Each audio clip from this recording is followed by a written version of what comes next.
Hello po sa inyong lahat. Nandito po ako sa bahay ng aking tiyahin para interviewin siya tungkol kay Jose Rizal kung na meron pa siyang naalala nung panahon nag-aaral pa siya. Bago natin simulan ang interview, ako nga pala si Janessa Villanueva, PA2 Section 1. Tiyahin, may tatlong akong tanong tungkol kay Jose Rizal. Una, sino si Jose Rizal? Si Jose Rizal ang ating pambansang bayani ng Pilipinas. Pangalawa, bakit siya ang ating pambansang bayani? Dahil si Jose Rizal ay isang matanyag at matalinong bayani ng ating Pilipinas. Siya ang tagapagtaguyod ng ating Pilipinas at siya ang alagad ng tagapagsalita. Ang last na tanong, tiyahin, bakit siya pinatay?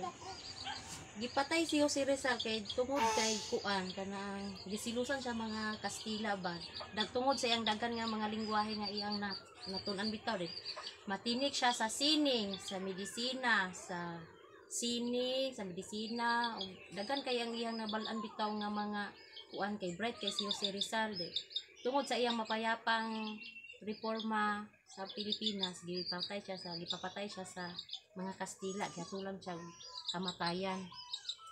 Then si Jose Rizal, babaero kayo, dagan ka siyang mga uyab.